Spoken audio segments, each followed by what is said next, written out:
나무 묘호랭개교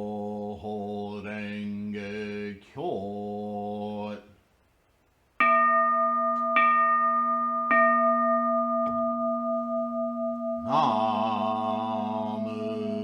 묘호랭개교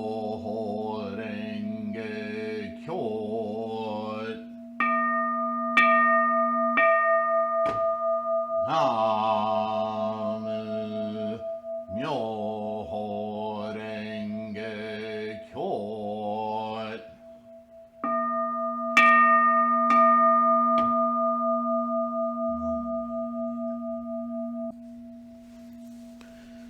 Time, life, Buddhahood. How do we conceive of this in our minds? And so today I'm going to do a short video and another famous Sylvanian analogy, a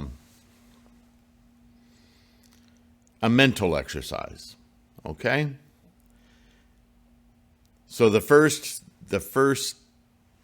suspension, I suppose, of cognition I want you to envision is to stop thinking with your body.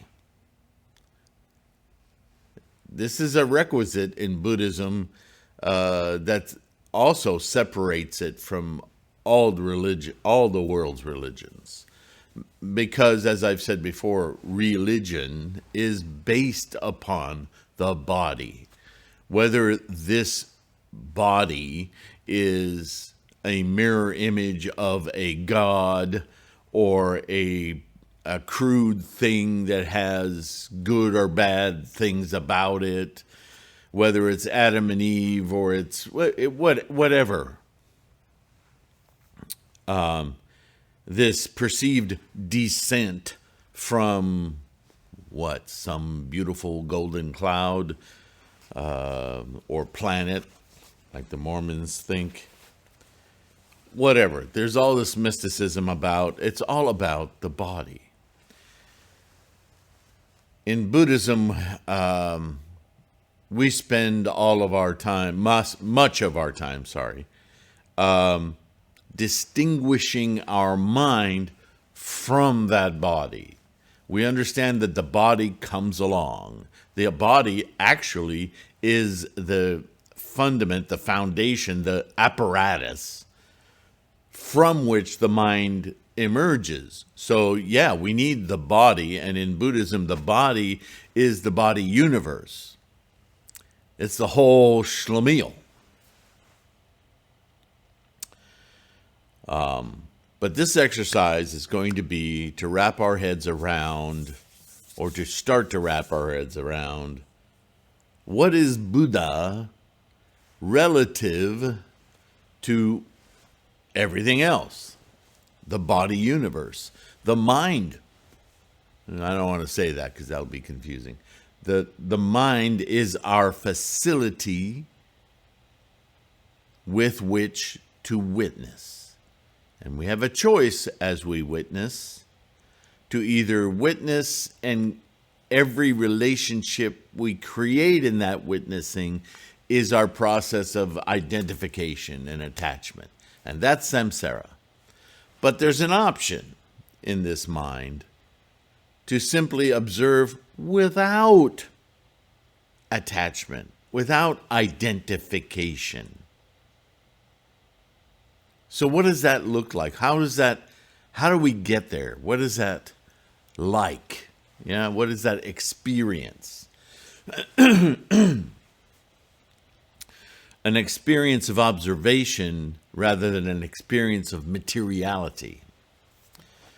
So, with that in mind, I had this thought, this vision of how a possible way of entering into that perception from just daily life, right? As I often do. And that's the nature of an analogy. Take what you know around you and see if you can't peer into the nature of what that is to point to something that isn't so obvious. And so I'm going to bring up that wonderful thing called the photon. You've heard it a million times in many different ways. But, and I've mentioned this before, but we don't truly consider what a photon is. Because as a photon is being, the only thing we can identify about a photon physically is that it's a quanta of energy, because there's no mass. That's a mind bender right there. A photon has no mass. So how is it we call it a thing? How do we measure photons? Right? They're quantas, little small packets of energy. Now, I want you to really think about those words. A photon, light, is a packet of energy. Like a spark. But it has no mass. So how do we measure it? We can only measure its quanta of energy. And yet it's a formation, because if it was just quiescent energy, then it wouldn't be light. It wouldn't be a photon, a quanta. A quanta of what? And why does it express as light? All these questions. But for now, it's just important to understand that it is a form of energy. A very, very simple form of energy. Energy equals mc squared. This is the energy part.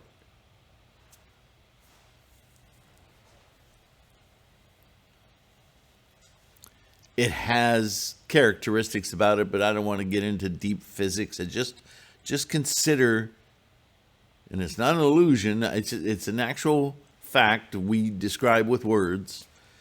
A photon is a quanta of energy. All right. It's important to be able to understand what that means, what it says, what it is, because of our strong identification with mass, with matter, with body. So light, in the traditional sense of body, has no body. He ain't got no body. Sorry. I wish I could sing. Anyway.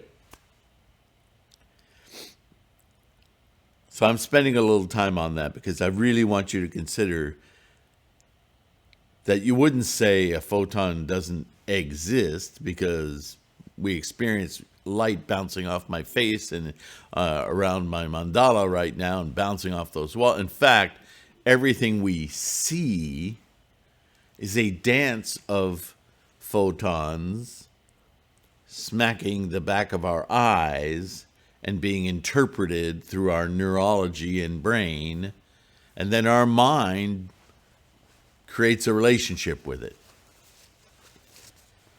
So now I'm going to go Dr. Seuss on you, sort of. I want you to think of, hopefully you've had the opportunity in your life to play with one of these, but if not, I'm sure you've seen them in movies or photo albums. Sparklers. You know what sparklers are? They look like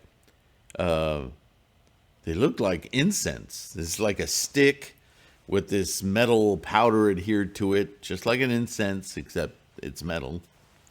And when you light it, when you take a heat source and you get a reaction going in those phosphors and the chemistry takes off on this sparkler, it ejects all of these little tiny sparks. And lest you say sparks of light, you should know now that that's incorrect. Those sparks, that the heat that goes from cool to hotter to red to hotter to blue to hotter to white, is that blue, red, white. These are photons that you were perceiving. So I want you to, and this is the Dr. Seuss part, this reaction happens until your entire stick is gone, right? And these sparks, they're sizzling, right? But they only go a little distance. They don't go very far. And then they just, right, they're gone. And so right now in the back of your head, you should be going, arising, abiding, extinction, ceasing. Yeah, don't forget that. That's very important to this analogy. Because now what I want you to do is I want you to imagine your mind as a super slow motion camera. So slow that you can watch each individual spark as it leaves the sparkler and heads out on its path of brightness, emitting photons, and ceasing. I want your camera to move so slowly that you can actually picture that one spark amongst all the others, but just focusing on the one, and make its lifetime span 90 years. Okay, I'll rest a moment as you consider the implications of that. And I want you to now go further. I don't want you to only be a slow motion camera, but I want you to peer in to the mind of the spark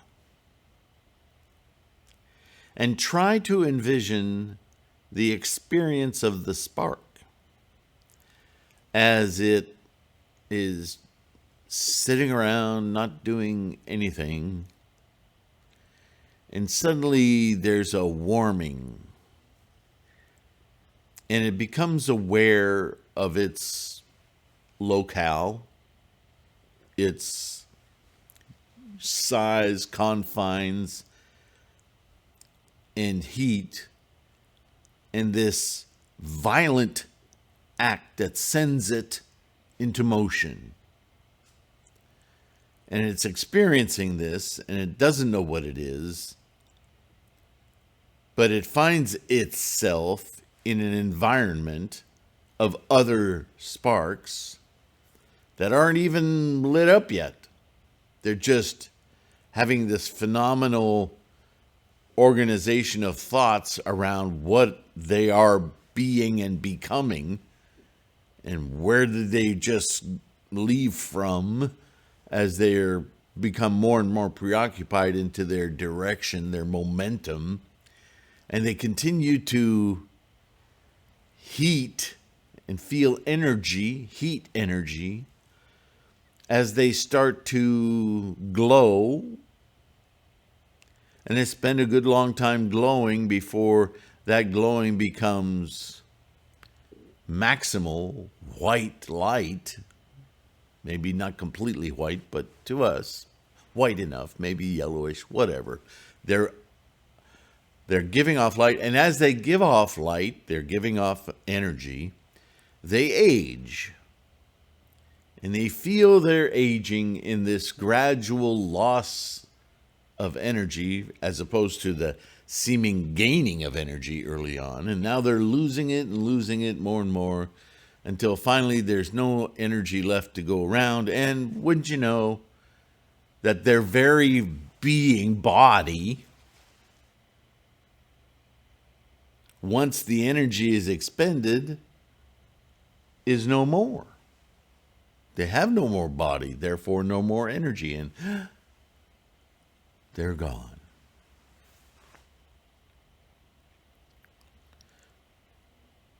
Now, hopefully, just with that odd little description I gave you of a lifetime of a spark from a sparkler, you can see how closely you could abstract that in your mind to a human life. It's not that dissimilar in a general sense, yeah? Now, if you could imagine the lifetime of that spark as the lifetime of every single cell in your body, not just you and your life, but the things that make you, you, doing that, oh, now it becomes a little bit more plausible how similar that is, doesn't it? In fact, every cell in our body is constantly renewed, much like a sparkler. No cell in our body lasts much longer than 7 years, right? Some are replaced daily, some are replaced, every moment of every day, obviously, but some cells in our bodies last longer than others, and they're constantly being replaced through the mechanism of our DNA and our marrow and stem cells being programmed to go be a heart cell, go replace that nose cell. And as we age, the replacements become either less frequent or over time they get somewhat influenced by their environs and they deform and they decrepitate. We age. And then we cease to spark at all. Right? So, okay. Hopefully you have this mental picture now of a sparkler and all the sparks, and that's kind of like humanity. But here's where I'm identifying something as I'm talking to you that maybe you're not fully aware of. And that is that your mind, is holding that sparkler, observing all that humanity, doing the sparking and arising, abiding, and ceasing of countless sparks. But the part of the equation I want you to now consider is that you're observing that process, the process of the sparkler. Now, that's obviously easy to envision in your mind because all of it is such a physical basis. It's samsara after all. So yeah, I'm holding a sparkler. I'm not the sparkler. But what if you were the spark, one of the sparks, and you could shift your mental awareness of your arising, abiding, and ceasing to a mental position as the observer of all the sparks, your own as well as all the others. From the perspective of a spark, this distance, perceptive shift would not be altogether unlike Buddha,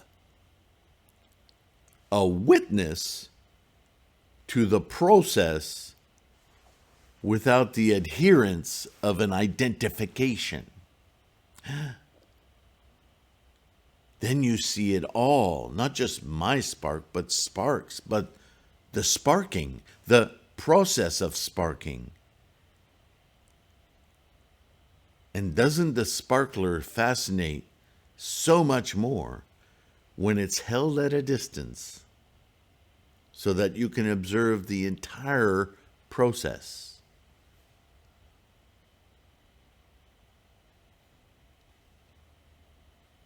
I hope that makes sense to you.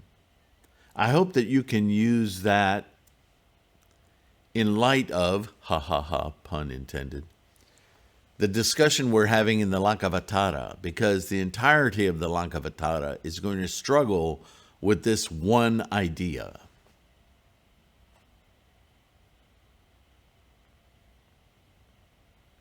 And when I keep bringing up the 8 consciousnesses as opposed to the 9 consciousnesses, this is exactly it. The 8 consciousnesses are trying to perceive this observer from within the sparkler. And it's very difficult. Language starts looping into itself, and they're struggling with identifying something that can't be identified. So, with the concept of the 9th consciousness, Buddhism now provides this exterior witness through the wonderful facility that is mind, because mind, we think of it as localized to body. But when you detach mind from body, not completely, obviously they're very interwoven, but there is the facility in the mind to be unattached from body.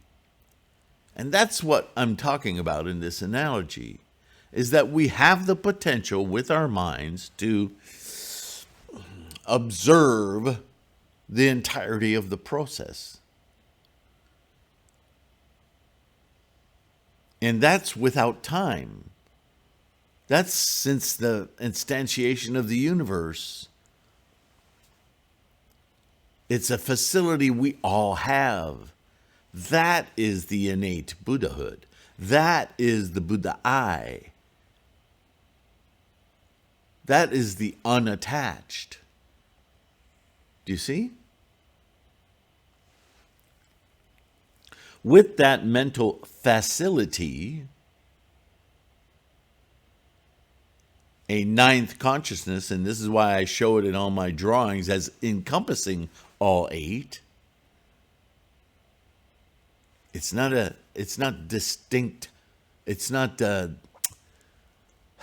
separated from in body. It's separated by mind as an observer intimately related with the other 8. So there's no castigation or annihilation of the 8. There's simply a different position, perspective, involvement, a witness of the 8. Were it not for the witnessing, then Buddhahood would have no, you wouldn't even, why label it? It wouldn't be a thing, a phenomena. Buddha is the label we put on this experience of the 8 consciousnesses. The 9th being outside of the connection of mind-body. It's just mind, albeit an observer of body.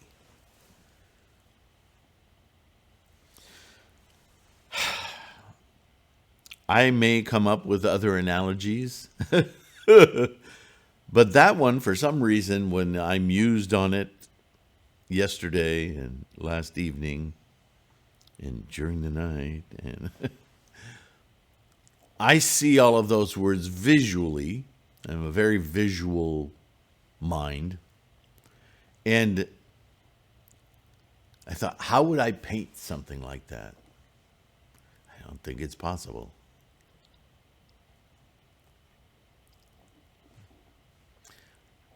But as a mental exercise, I think you can begin to see the struggle that we're witnessing in words of the Lankavatara. And so I don't want to make this the beginning of a part of the Lankavatara discussion. I think it stands on its own. So I'm just going to publish it as another analogy. Maybe I'll reference the language, but it's an analogy that suits all of the sutras, really. This discussion, when we talk about the 3,000 realms in a single thought moment, what are we identifying there? What does that look like? What are we experiencing? Well, those are in the 8 consciousnesses. They're in that relation, body, mind, body, mind, body, mind, right? And ultimately, when we detach from body as well. All of body, not just this body, but body. And yet we're still engaged. We're just not, what's the word? Entangled. We're separate. And that's all in mind, not in body. So we keep hearing mind only. This is that struggle of identifying this mind only, but from within the 8 consciousnesses, it's. You see the verbal gymnastics, the linguistic gymnastics that are happening in order to identify that. When you say, well, it's a 9th consciousness, oh God, I got a place to be, right? So hopefully this analogy helps. Let me know if it did. Questions? I welcome them all. Well, most of them. Some people come up with questions just to irritate. But fortunately, we don't get much of that. Everyone here is genuine, and I thank you so much for that and your efforts, your practice. So amazing. I really, really am grateful and fortunate to have you guys interlocute with me. Well, we don't do much interlocution other than emails and comments, so please feel free to do that. And in the meantime, I'll let you go. Don't forget to like if you found something in this that was useful, but subscribe. Subscribe just to help our Sangha grow. Yeah? And if you can support this channel, maybe better analogies.